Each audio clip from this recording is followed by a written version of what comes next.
من الشيطان الرجيم. بسم الله الرحمن الرحيم. أحييكم تحية الإسلام. السلام عليكم ورحمة الله وبركاته. Waalaikumsalam. الحمد لله والصلاة والسلام على رسول الله وعلى آله وصحبه ومن والاه.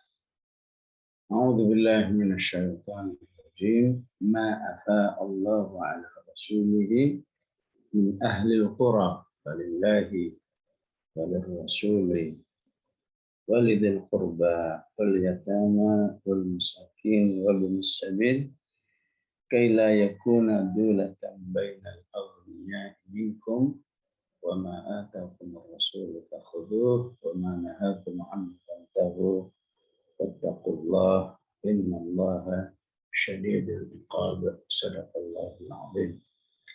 Jamaah rahimakumullah, alhamdulillah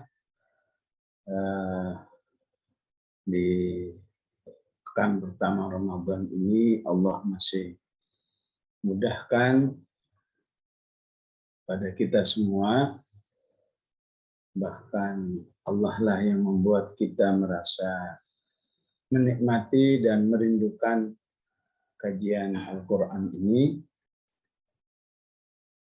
yang saya yakin insya Allah tidak akan mengurangi pahala, ya, pahala interaksi tilawah kita. Ya.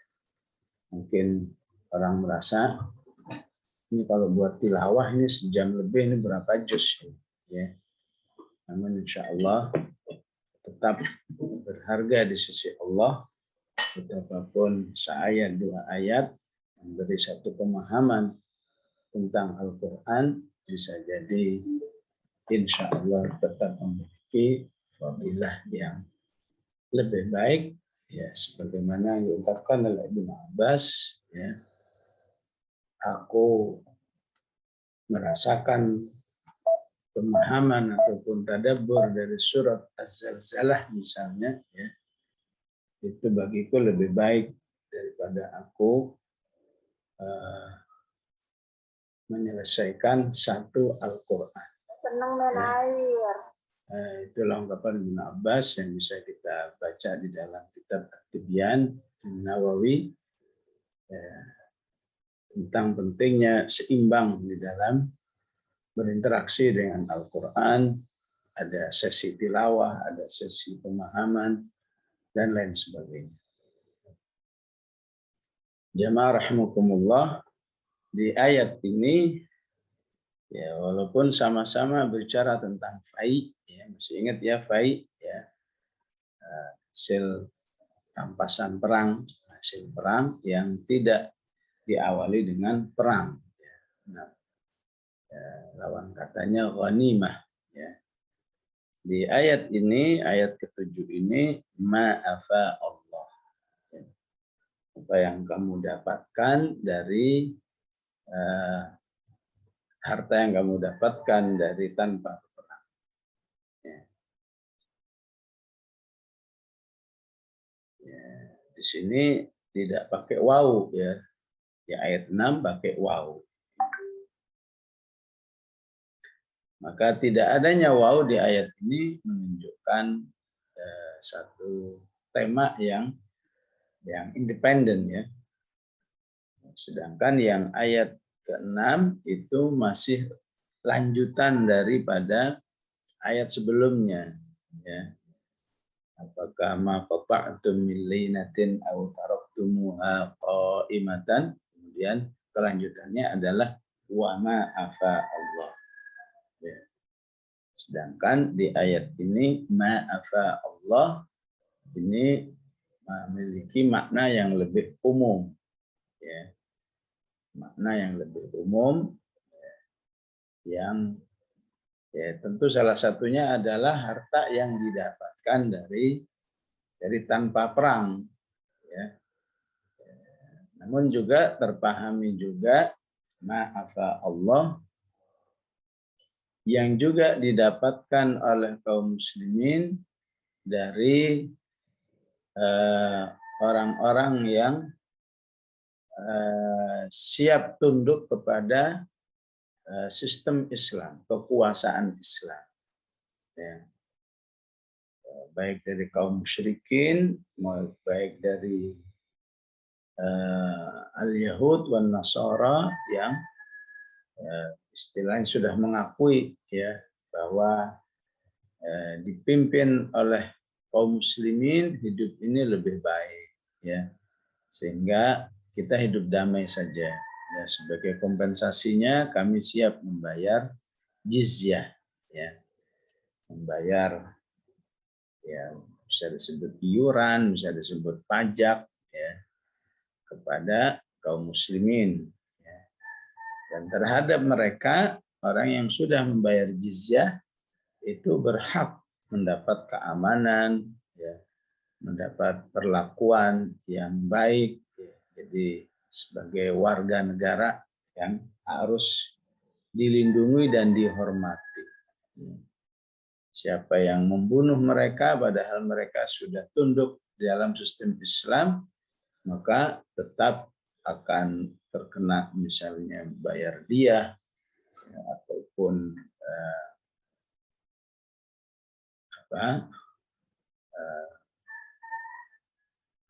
kafarat yang lain ya. Maka harta yang didapatkan dari orang-orang kafir yang sudah tunduk kepada sistem Islam juga bisa dikategorikan sebagai apa? Sebagai fai.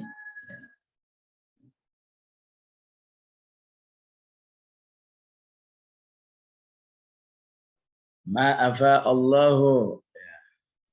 Maka apa yang kalian ya, dapatkan dari orang-orang kafir daripada fai itu yang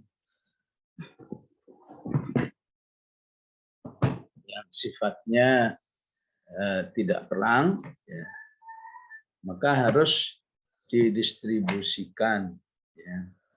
Ma'afa Allahu ya, maka harus didistribusikan kepada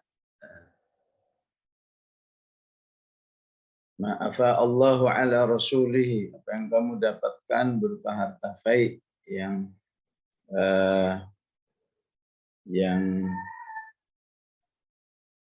didapatkan oleh Rasulnya, maksudnya karena saat itu yang memimpin adalah Rasulullah Shallallahu Alaihi Wasallam min ahlil qura ya, dari negeri-negeri yang sudah ya, negeri-negeri yang sudah tunduk kepada kaum muslim ya. Ahlil qura ya, pernah di Mesir terjadi, pernah di Syam terjadi, kaum muslimin sudah tunduk kepada kaum muslimin. Pun biasanya ketika kaum muslimin diserang, maka betapa amanahnya kaum muslimin saat itu, karena tidak bisa lagi menjaga orang-orang kafir yang sudah membayar jizyah itu, membayar pajak itu, maka dikembalikan. Kami akan perang, mungkin kami nggak bisa mengamankan kalian. Ini ada ya pengembalian uang pajak sekalian ya, dan mungkin ini mustahil ya dilakukan oleh sistem kekuasaan yang tidak Islam ya.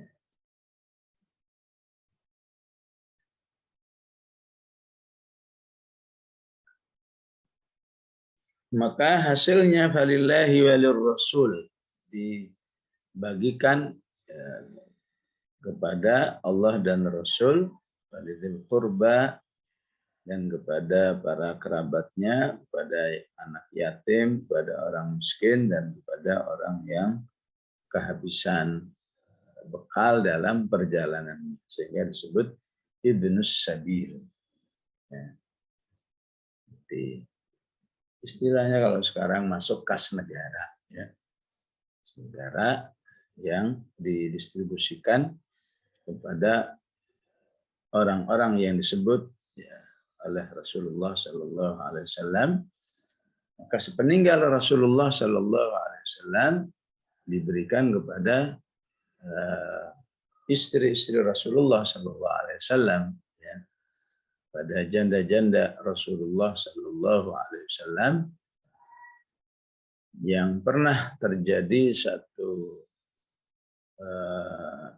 sedikit perdebatan, di mana Umar di dalam membagi hasil ghanimah ataupun fai, ya, ada yang dikasih 12 uqiyah, ya, 12 uang emas, ya. Sementara sebagian istrinya dikasih 6, ya. Dan dikasih 12, dan dikasih 6, sehingga istri-istri yang mendapat 6 seperti Juwairiyah, seperti Sofiyah, ya, itu konfirmasi kepada Umar, kenapa kami hanya diberi 6, sementara istri-istri yang lain seperti Aisyah, seperti Hafsah, dan lain sebagainya diberi 12. Kata Umar bin Khattab, karena disesuaikan dengan keterlibatan perjuangan bersama Rasulullah. Ya. Jadi seperti Aisyah dan Ummu Salamah, Ummu Habibah dapat 12 karena dia akan mengalami hijrah ke Habasyah, hijrah ke Madinah, ikut, ya, berjuang dan lain sebagainya. Ya, seperti Sofiyah itu kan sudah jadi, ya, nikah dengan Rasulullah tahun 7 Hijrah. Ya, Islam sudah mapan. Ya. Siapa lagi? Juwairiyah menjadi istri Rasulullah tahun 5 Hijrah, ya. Ya. Bertepatan dengan peristiwa haditsul ifki, ya. Ya, tapi ya begitulah, ya. Adu pendapat dalam kehidupan kaum muslimin itu sah-sah aja, ya. Ya. Boleh ya Amirul Mukminin, tapi bukankah Al-Qur'an, ya, menghormati semua istri Rasulullah itu bukan semata-mata karena hijrahnya, tapi karena statusnya sebagai istri Rasulullah Shallallahu Alaihi Wasallam. Bukankah Allah mengatakan an-nabiyyu aula bil mu'minina min anfusihim wa azwajuhu ummahatuhum, yang sudah pernah kita pelajari di surat Al-Ahzab, ya. Ayat yang ke-6. Akhirnya Umar merasa iya ya, kayaknya benar-benar juga, ya. Ya. Atau analisanya, ya, kalau saja Rasulullah masih hidup, ya pasti Rasulullah akan lebih senang, ya, kalau semua istrinya mendapat kehormatan, ya, semacam uang, semacam dana sosial, dana kerahiman dari negara dengan jumlah yang sama, sebagaimana Rasul sendiri dalam memperlakukan istrinya semua sama, ya. Ya. Maka Umar pun juga meralat pendapatnya dan akhirnya semua mendapat 12. Ya. Mendapat 12 uqiyah. Ya. Entah berapa rupiah itu 12 uqiyah. Ya. Yang jelas minimal puluhan juta lah. Ya. Nah, inilah yang dimaksud dengan falillahi walir rasul. Ya. Begitu juga kerabat-kerabatnya, dan qurba wal yatama wal masyakini wa banis sabil. Ya. Jadi harta ini diberikan kepada orang-orang yang disebut di ayat ini, kaila yakuna dulatam bainal aghniya'i minkum, ya. Agar tidak terjadi harta itu banyaknya numpuk kepada orang-orang yang kaya di antara kalian. Kaila yakuna dulatam bainal aghniya'i minkum, ya. Maka secara umum potongan ayat ini dijadikan oleh para ulama sebagai prinsip, ya, prinsip ekonomi dalam Islam, ya. Jadi dalam hal apa saja Islam tidak menghendaki ada orang yang memiliki harta yang sangat banyak, sementara ada yang sangat sedikit. Yang dimaksud dengan kaila yakuna dulatan bainal aghniya'i minkum. Jadi semua ya, harta di dalam Islam dengan berbagai macam statusnya, ya, apakah itu sedekah, apakah itu zakat, ya, apa saja, ya, selalu diperhatikan jangan ada yang numpuk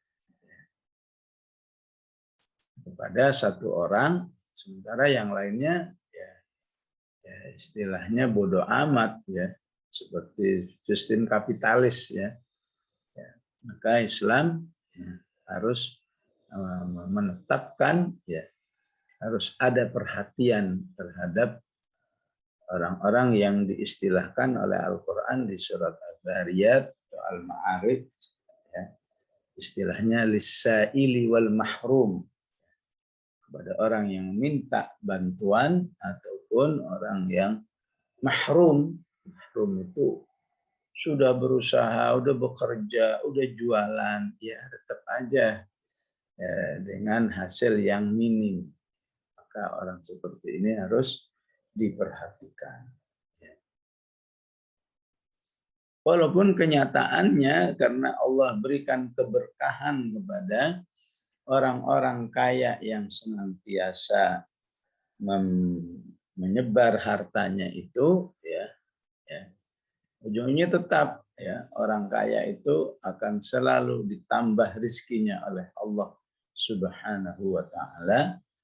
Tidak berarti kemudian mengalami kemiskinan karena infak, sedekah atau zakatnya ataupun bantuan-bantuan yang lain. Jadi begitulah kadang berlaku pertolongan-pertolongan Allah, ya, pada orang-orang yang sudah berusaha menyebar hartanya, ya. Jadi akhirnya tetap ya hartanya menyebar kepada orang-orang yang berhak, ya. Sementara hartanya tetap diberkahi oleh Allah Subhanahu wa taala sehingga orang-orang beriman, ya, membuktikan langsung janji Rasulullah Sallallahu Alaihi Wasallam, ya, la yanqusu malun, ya, bis sadaqah, ya, harta itu tidak akan habis, ya, ketika disodaqahkan ataupun dizakatkan, ya, dan lain sebagainya. Selain itu dengan prinsip kaila yakuna dulatan bainal aghniya'i minkum, ya, juga terjaganya rasa saling mencintai antara orang-orang yang diberi kelebihan rezeki dengan orang-orang yang terbatas rezekinya. Ya. Jadi sekaligus sebagai tarbiyah qalbiyah, ya. Pembinaan hati manusia jangan sampai dimasuki oleh godaan syaitan lewat harta, ya. Sehingga yang kaya merendahkan yang miskin benci kepada yang kaya, ya. Seperti yang sering kita lihat dalam kehidupan, ya, yang tidak diwarnai oleh nilai-nilai Islam yang baik, wabil khusus dalam urusan harta, ya. Karena memang disebut di surat Az-Zukhruf, ya, bahwa sunnatullah menghendaki manusia ini nggak mungkin punya duit semua, ya. Nahnu qasamna bainahum ma'isyatahum fil hayatid dunya. Rezeki itu semua harus kami bagi-bagi. Kata bagi-bagi itu menunjukkan apa? Menunjukkan, ya, aslinya semua manusia itu sudah ada rezekinya, ya. Tapi ada juga yang rezekinya lebih. Wa rafa'na ba'dahum fawqa ba'din darajat. Ya. Tapi ada yang dilebihkan melebihi dari kebutuhannya. Ya. Istilah surat Al-Baqarah itu qulil afwa.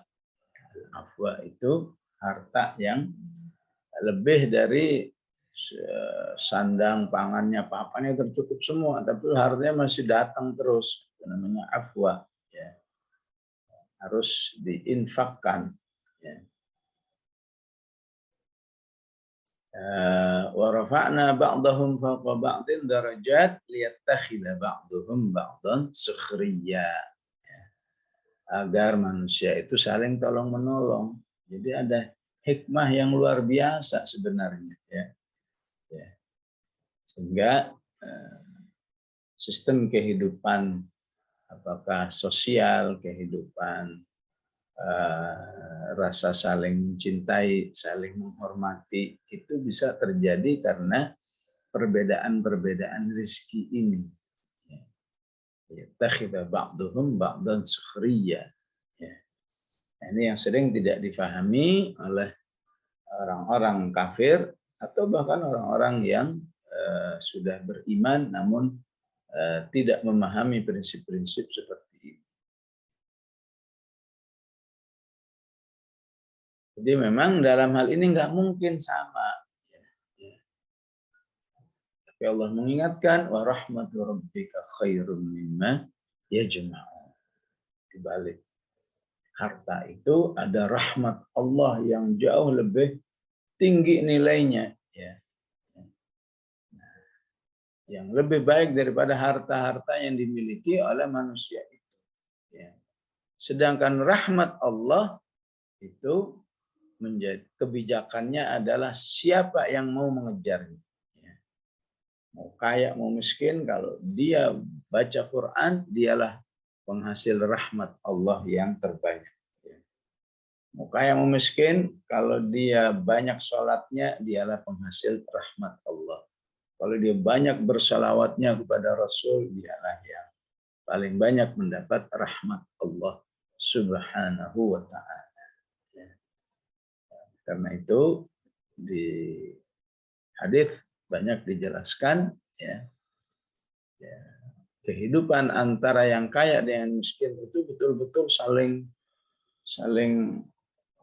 terjadi mengambil ibrah, ya. Yang kaya mengambil ibrah dari yang miskin mengambil ibrah yang kaya. Jadi nggak mungkin ada satu permusuhan. Ya.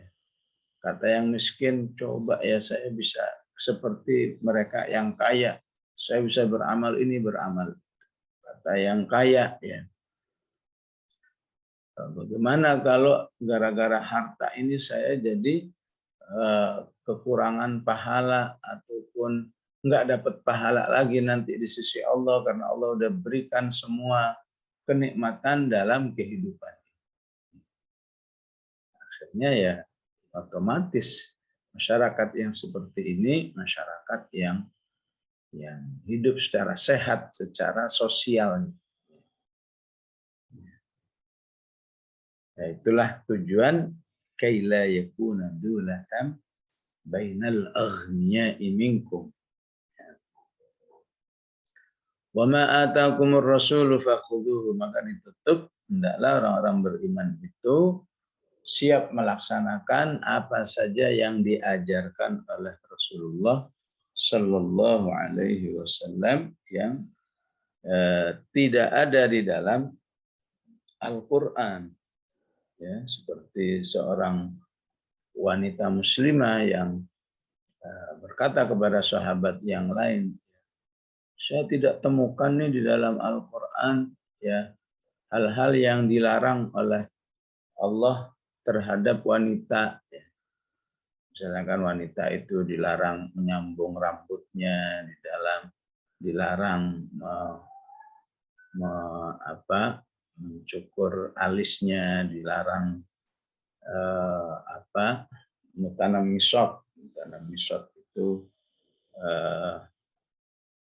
istilahnya mengkiati giginya misalnya, ya. Walaupun ini masih bisa dijelaskan lebih jauh, ya. atau membuat apa namanya ya andeng-andeng ya, atau andeng-andeng enggak ya. Karena kalau kata orang Indonesia jadi tahi lalat. Ya. Tahi biasanya najis. Ya. Buat tahi lalat yang sifatnya buatan misalnya ya. Enggak ada yang dalam Al-Quran, masa gini aja dilarang. Maka kata Ibnu Mas'ud, kamu tidak baca nih ayat wa ma atakumur rasulu fakhudhuhu. Ya memang enggak ada, tapi kan yang melarang itu langsung Rasul. Ya. Maka betapapun tidak ada di dalam Al-Quran, karena itu dari Rasulullah, maka kamu harus melaksanakan. Wa ma nahakum anhu fantahu. Dan apa yang dilarang oleh Rasulullah, kamu harus berhenti melakukan. Walaupun tidak disebutkan dari Al-Quran, istilahnya ma baina daffataihi. Istilahnya walaupun enggak kamu temukan apa yang dilarang oleh Rasulullah itu dari Al-Fatihah sampai An-Nas enggak ada. Tapi kalau ada dalam hadis, maka itu harus kamu lakukan. Ya. Ya, ini merupakan penjelasan umum ya, penjelasan umum dari apa? Dari variasi ajakan taat kepada Allah dan Rasul-Nya. Ya. Jadi taat kepada Rasul, taat kepada Allah dan Rasulnya kan variasinya ada wa atiullaha wa rasulahu. Ya, ada hunya ya. Wa atiullaha wa rasulahu. Taatlah kepada Allah dan Rasulnya. Ya. Kenapa harus ada katanya? Untuk mengingatkan bahwa kamu harus taat kepada Rasul, karena Rasul itu penyampai atau penjelas apa yang penjelas apa yang disampaikan oleh Allah ya. Seperti yang disebut di surat An-Nahl 44, "Wa anzalna ilaika dzikra illa litubayyin." Ya. Tidaklah kami turunkan Al-Qur'an kecuali engkaulah yang menjelaskannya. Jadi manusia wajib taat kepada Rasul karena Allah tetapkan Rasul itulah yang menjelaskan. Ya. Kemudian ada variasi wa atiullaha war rasul. Ya. Taatlah kepada Allah dan ar-rasul. Ya. Apa maksudnya? Ya karena ya baik Allah maupun ar-rasul itu sama-sama berfungsi sebagai peletak syariat. Ya. Jadi nggak bisa orang saya mau taat kepada Allah saja.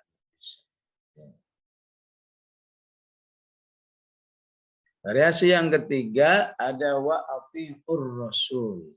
Ya. Nggak pakai disebut wa aqimus sholata wa atuz zakah wa atiur rasul. Di An-Nur dulu kita bahasnya. Wa atiur rasul la'allakum turham. Ya. Ini hampir sama karena di sini Rasul sebagai peletak syariat. Ya. Artinya walaupun nggak ada dalam Al-Quran, kalau Rasulullah mengatakan Ar-Rasul, ya, maka wajib diikuti. Kenapa nggak disebut Allahnya? Agar memberi makna bahwa taat kepada Rasul itu berarti taat kepada Allah Subhanahu wa Ta'ala. Ya. Seperti ayat yang mengatakan may yuti'ir rasula faqad ata'allah. Ya. Siapa yang taat kepada Rasul bertaat kepada Allah Subhanahu wa Ta'ala. Ya. Walaupun di situ nggak disebut taatlah kepada Allahnya, tapi siapa yang taat kepada Rasul otomatis taat kepada ar-rasul. Ada variasi yang keempat, wa atiullaha wa atiur rasul. Taatlah kepada Allah dan taatlah kepada ar-rasul. Jadi secara terpisah, ya. Jadi ibaratnya kalau secara terpisah begini, ya, Allah punya penjelasan, Rasul punya penjelasan. Mana yang diikuti? Ya dua-duanya. Walaupun penjelasannya mungkin beda, ya. Allah mengatakan wa aqimus sholata wa atuz zakah, itu Allah. Rasul gimana menjelaskannya? Ya, kamu harus mengikuti cara saya. Maka dua-duanya harus diikuti. Ya. Berarti berat dong harus melaksanakan. Iya, karena itu Allah katakan wahdaru. Ya. Jadi Al-Maidah, ya, wa atiullah wa atiur rasul wahdaru. Ya, waspada, ya, jangan sampai kamu nggak bisa memadukan dua-dua. Ada lagi wa atiullah wa atiur rasul wa ulil amri minkum. Ya. Taatlah kepada Allah dan Rasulnya, begitu juga kamu harus taat kepada ulil amr. Ya. Ulil amr ini tentu apabila pemimpin yang taat kepada Allah, taat kepada Rasul. Ya. Saat nggak ada ulil amr ini, sebagian tafsir mengatakan adalah para ulama. Para ulama yang betul-betul melaksanakan perintah Allah, perintah Rasul. Ya. Maka itu harus ditaati. Agak bingung, ya, kalau agak bingung pokoknya taat pada Allah dan Rasul itu harus dua-duanya, gitu aja lah, ya. Ya, itu mah variasi aja, variasi pengungkapannya begitu, ya. Dalam seluruh Al-Quran itu, ya, variasinya 5 itu, atiullaha wa rasul wa atiullaha war rasul wa aqimus salata wa atuz zakah wa atiur rasul lakum turhamun. Jadi semua 5 itu, semua variasi itu sudah terangkum dalam ayat ini, ya. Wa ma atakumur rasulu fakhudhuhu wa ma nahakum anhu fantahu. Pentingnya taat kepada Rasulullah sallallahu alaihi wasallam, karena itu akan menjadi kesempurnaan ketaatan manusia kepada Allah Subhanahu wa taala. Wattaqullah. Ya. Karena itu ini menunjukkan ketakwaan manusia itu kepada Allah Subhanahu wa taala.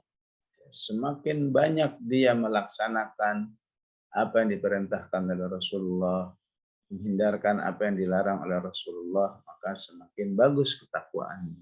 Ya. Innallaha syadidul iqab. Sungguhnya Allah sangat kuat dalam siksaan. Bagi orang-orang yang menentang Rasulnya, ya. Tidak mau tunduk kepada penjelasan-penjelasan Rasulullah Shallallahu Alaihi Wasallam. Yang di negeri ini selalu ada aja orang-orang yang menyimpang, ya, buat resah kaum muslimin, ya, bagi yang nggak paham, ya, karena ungkapan-ungkapannya yang bertentangan dengan ayat-ayat seperti ini. Ya.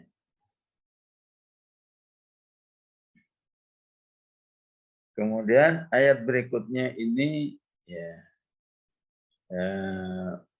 memiliki topik yang beda dengan sebelumnya.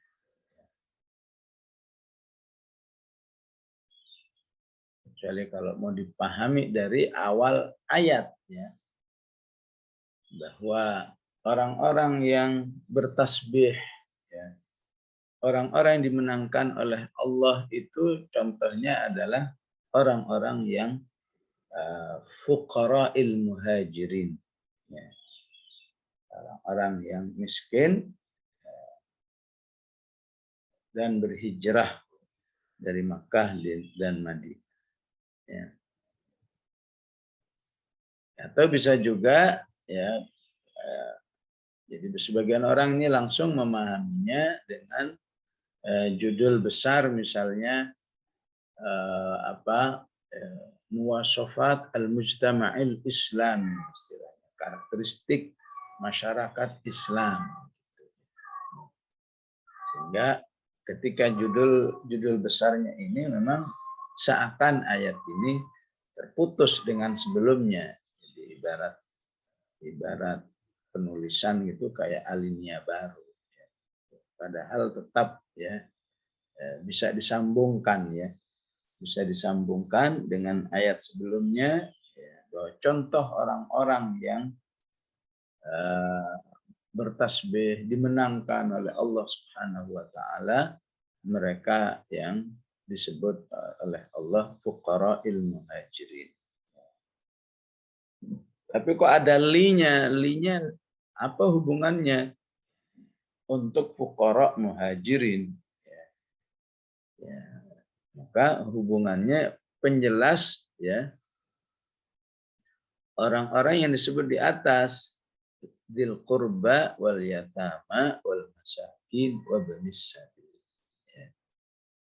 Adalah kerabat Rasulullah, orang-orang anak yatim, orang-orang miskin, dan orang-orang terputus karena perjalanannya dari kalangan fuqara muhajirin. Jadi ada penegasan khusus agar fai itu ya harus diberikan kepada fuqara muhajirin.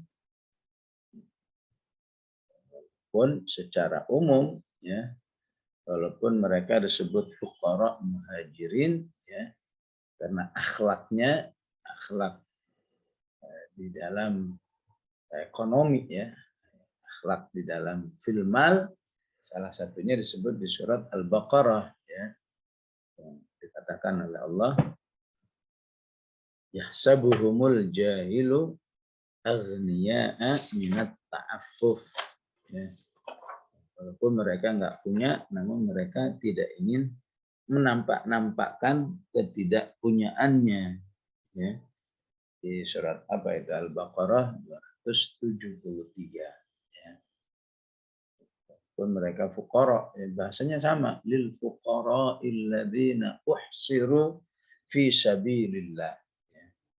Jadi fakirnya kenapa? Fakirnya karena hidupnya ya terbatasi ya, terfokuskan di jalan Allah Subhanahu wa taala. Ya. Jadi kalau orang biasanya kalau ekonominya luas, kenapa? Karena fokusnya untuk ngurus, fokusnya untuk bisnis ya, fokusnya untuk katakan bisnis properti misalnya, harus dipikirkan tiap hari. Tapi orang-orang yang hidupnya membina umat ya, nggak mikirin dengan pemasukan, ya itulah yang disebut dengan uhsiru fi sabilillah. Ya. Ya. Yang hidupnya hanya mengajar Al-Quran, ya, itulah yang disebut dengan uhsiru fi sabilillah. Ya. La yastati'una darban fil ardh. Ya. Orang seperti itu juga kalau suruh bisnis nggak bisa juga. Karena memang nggak ada kemampuan, sehingga mereka adalah orang-orang yang dipilih oleh Allah untuk mengajar kepada umat. Ya. Maka orang-orang seperti itu juga harus ditopang oleh umat itu sendiri supaya dia bisa supaya keberadaannya tetap memberikan penyadaran, keilmuan ya, kepada umat. Tapi walaupun demikian, orang-orang seperti itu ya selalu menjaga iffah, ya. Sehingga seakan-akan orang melihat udah kecukupan. Itulah akhlak orang yang fuqara. Ya, sabuhumul jahilu aghniya. Ya. Orang-orang yang bodoh, ya, kalau bahasa vulgarnya, orang-orang yang bodoh mengira orang-orang yang uhsiru fi sabilillah itu aghnia, kaya. Minat ta'affuf karena mereka memang tak akan pernah menampakkan bahwa mereka miskin. Ya.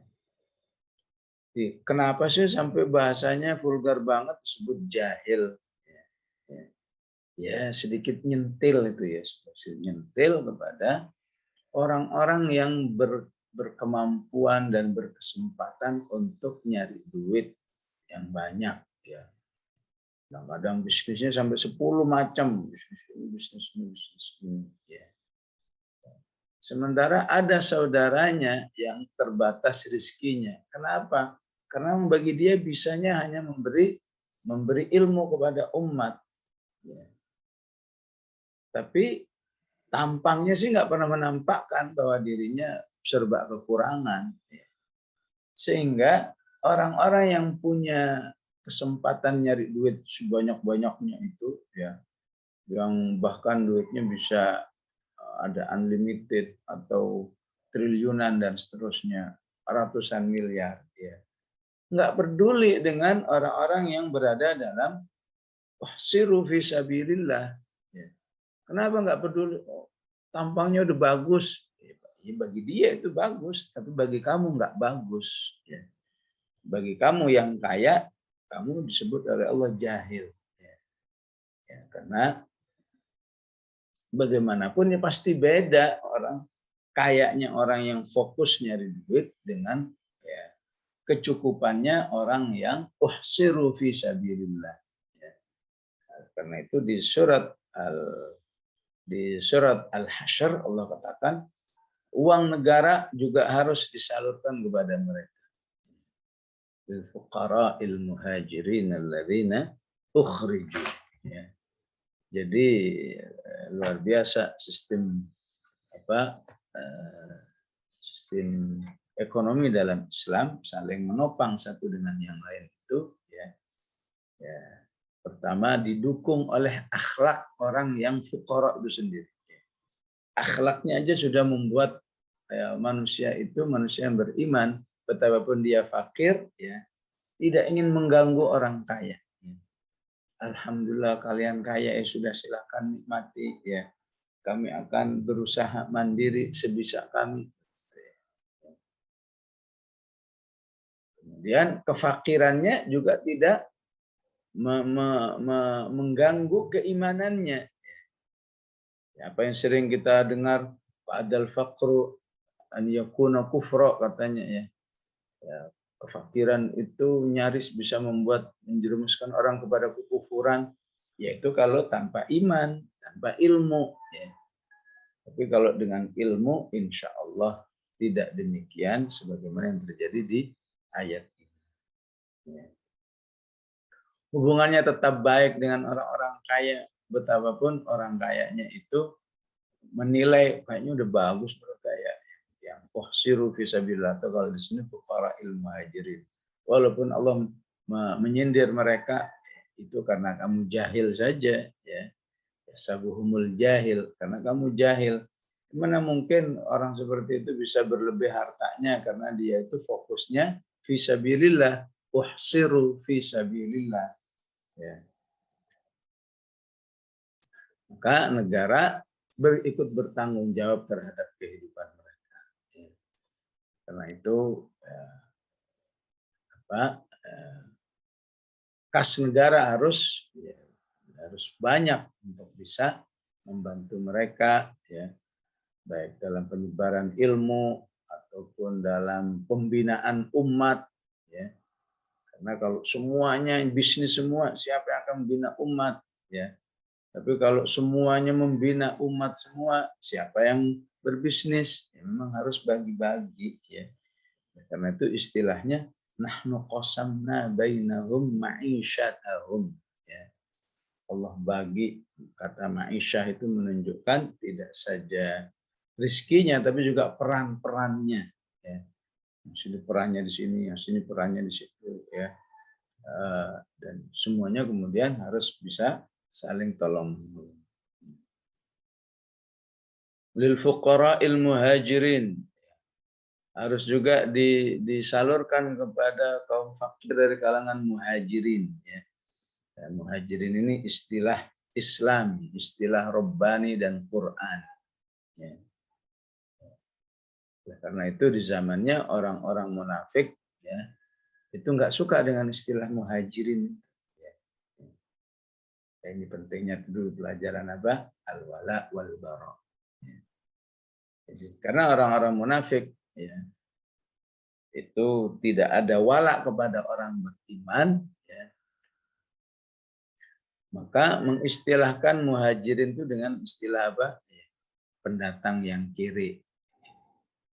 Kejam, ya. Karena bagi mereka, wah ini Madinah ini kacau ini gara-gara mereka. Istilah bahasa Arabnya jalabibu Quraisy, ya.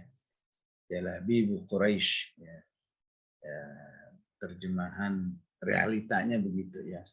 Ya, pendatang yang kiri, ya gimana nggak kiri, ya.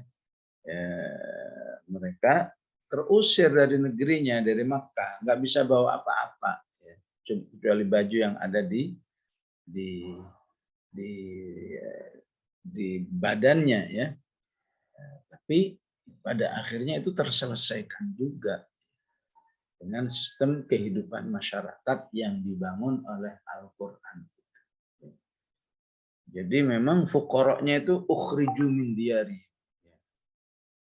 Rumah-rumah mereka tinggalkan semua. Harta-harta pun ditinggalkan. Kecuali Suhaib, saat itu ada sahabat Suhaib. Suhaib itu di Makkah juga pendatang. Dia pendatang dari Romawi, dari negeri Syam sana. Dia nyat-nyati gimana ini bisa bawa harta ini. Begitu mau hijrah ketahuan. Kamu enak aja, giliran miskin dulu ke sini, udah kaya. Sekarang mau kau tinggalkan Makkah. Membawa harta yang kamu hasilkan, kamu tabung selama di Makkah ini. Oh, jadi kamu masalahnya cuma masalah harta ini. Ini kalau saya serahkan semua kepadamu, saya boleh hijrah enggak? Oh ya boleh, kalau ya serahkan semua, tinggal baju yang di badan saja. Maka berangkatlah Suhaib dengan bekal yang nol, karena semuanya diambil oleh kufar Quraisy. Turun ayat di surat Al-Baqarah, wa minan nasi may yashri nafsahu ba'tigha'a mardatillah wallahu ra'ufun bil ibad. Itu khususnya kepada siapa? Suhaib. Sampai di Madinah dipuji-puji oleh Rasulullah. Rabiha Suhaibun, Rabiha Suhaibun, ya. Ya, beruntunglah ya Suhaib, ya. Beruntunglah Suhaib, padahal udah nggak punya apa-apa, ya. Begitulah Allah inginkan manusia itu melihat sesuatu itu dengan cara pandang Allah, cara pandang Quran. Memang Suhaib miskin, ya, nggak punya apa-apa, tapi versi Allahnya Rabiha Suhaib, ya. Untunglah, ya. Bukan seperti yang dipahami oleh orang kafir atau manusia pada umumnya, Suhaib bangkrut, ya. Tapi dibalik oleh Rasulullah, Rabiha Suhaib, ya. Itu contoh fuqara muhajirin yang sudah nggak punya apa-apa, amwalihim. Ya. Tapi mereka termuliakan karena apa? Visi dan misi hidupnya. Apa? Yabtaghuna fadlan minallahi wa ridwan. Ya. Allah, karena mereka orang-orang yang selalu mengharapkan karunia dan keridhaan Allah Subhanahu wa taala. Ya.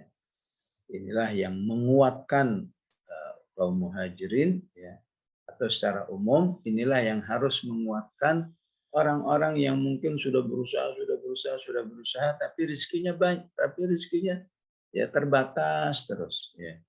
Ya nggak pernah berlebih, mungkin rumah masih ngontrak, ini masih belum punya, itu belum punya, ya. Maka ya nggak boleh miskin adalah dalam hal visi dan misi hidupnya harus yabtaghuna fadlan minallahi wa ridwan. Ya, ya, ya, kadang sebagian orang-orang yang yang punya iman suka nontonin tayangan entertain itu ya. Artis ini, artis itu. Kenapa kamu suka begitu? Saya jadi lebih bersyukur hidup. Ya. Istilahnya gimana kok bisa kalau melihat mereka lebih bersyukur? Iya, itu kayaknya Masya Allah ya. Tasnya katanya 40 juta ya. Itu rumahnya katanya 30 M. Itu sepatunya saja ya 30 juta. Sedangkan yang orang yang soleh atau solehah ini ya, boro-boro seperti itu. Tapi tetap dia merasa bersyukur ketika melihat mereka. Memang kita nggak punya apa-apa, tapi Allah masih membuat dirinya rajin sholatnya, menutup auratnya, rajin tilawahnya, rajin ngajinya. Wah, segala macam bentuk kesolehan ada. Ya. Ya. Apa jadinya kalau dibalik misalnya? Ya. Orang-orang yang dibangga-banggakan oleh manusia. Ini artis ini tasnya 50 juta. Kendaraannya bukan mobil lagi. Pesawat jet pribadi. Tapi kan kondisi keislamannya kacau balau begitu. Terlihat Islamnya kalau Idul Fitri aja. Gimana kalau dibalik? Dia yang solihah, kemudian kamu yang kaya. Oh jangan, kalau dibalik jangan. Ya. Nah, inilah cara pandang fuqara'il muhajirin. Boleh kami kekurangan ini, tapi kami mulia di sisi Allah karena apa? Ya ba'taghuna fadlan minallah. Tentu bukan bermaksud untuk ya sudahlah biar kami miskin sepanjang zaman. Gitu. Tetap berusaha. Bukankah Allah yang menyuruh carilah rezeki wa bataghu min fadlillah ya. Kalau dapatnya masih sedikit, syukurilah ya, betapapun sedikit, tapi kamu kan menjadi orang-orang yang telah disolehkan oleh Allah Subhanahu wa taala. Enggak gampang loh menjadi orang yang rajin mau tilawah tiap hari misalnya ya. Kata sebagian ulama, kenapa enggak gampang? Ya karena orang yang rajin tilawah itu berarti ya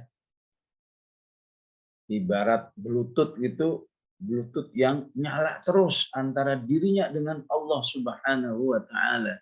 Istilah Rasulullah itu tarfuhu biyadillah wa tarfuhu biyadil insan. Orang tilawah itu seakan nyambung antara kabel yang ada di tangannya dengan kabel yang ada di tangan Allah Subhanahu wa taala. Sehingga selesai satu Quran pengen lagi, selesai satu Quran pengen lagi.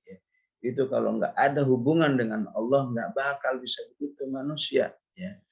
Sehingga bagi yang sedang diuji dengan urusan harta, Al-Quran mengingatkan contohlah ini fuqara'il muhajirin. Ya. Dari segi harta memang payah-payahnya. Tapi mereka dikayakan oleh Allah dengan kesolehan diri mereka. Ya. Itu mereka selalu ya bataghuna fadlan minallahi wa ridwana. Maksudnya apa? Selalu bersemangat dalam segala amal soleh. Ya. Karena amal-amal solehnya akan yang menghasilkan fadlan dan ridwana. Enggak mungkin yang dimaksud fadlan wa ridwana itu orangnya tidur terus ya. Gadget terus ya. Seperti ya bataghuna fadlan minallahi wa ridwana yang banyak amal-amal. Amal apa saja yang menghasilkan fadlan dilakukan.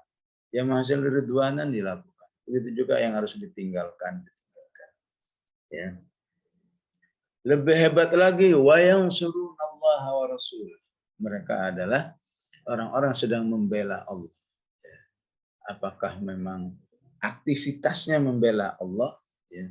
Ataukah mereka tuh harus mengalami seperti itu karena dalam rangka membela Allah dan Rasulnya. Ya. Coba mereka nggak usah masuk Islam di Makkah, nggak perlu pakai mengalami ukhriju min diyarihim wa amwalihim. Ya. Mereka itu ukhriju min diyarihim wa amwalihim, ya, ibaratnya dalam tanda kutip karena resiko wa yansurunallah Rasul. Tapi selama itu menghasilkan fadlan minallahi wa ridwana, enggak masalah, bukan problem. Ya. Dan orang-orang seperti inilah yang disebut as-sadiqun. Ulaika humus-sadiqun. Kita mengartikan jujur ya. Orang yang jujur, shadiq.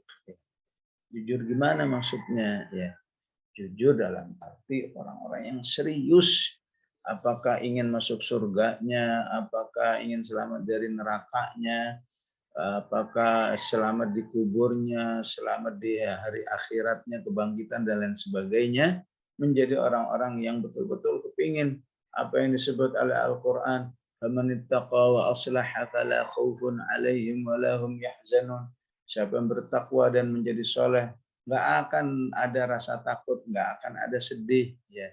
Demi semuanya itu, kalau memang harus bersiko kami menjadi orang yang fuqara, ukhriju min diyarihim wa amwalihim, kami akan tetap bersabar.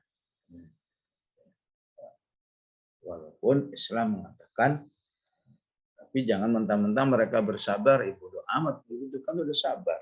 Juga ya.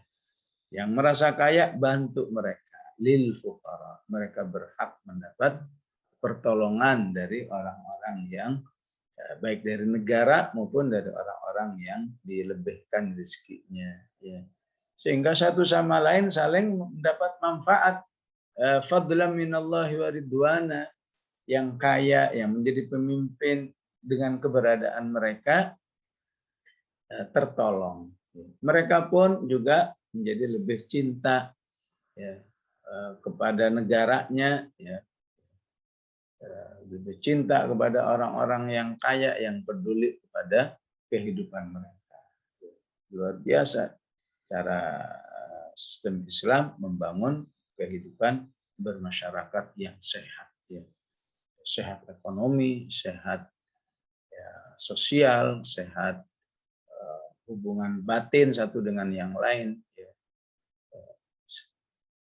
Persatukan antara kepentingan ekonomi, kepentingan kehidupan, kepentingan kesolihan, kepentingan memperjuangkan Islam itu sendiri. Begitulah cara Islam membangun syumuliyatul Islam.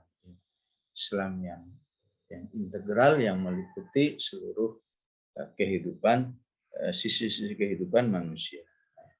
Demikian jamaah rahimakumullah. Wallahu a'lam, sallallahu ala sayyidina Muhammad wa ala alihi wa sahbihi wa sallam. Walhamdulillahi rabbil alamin.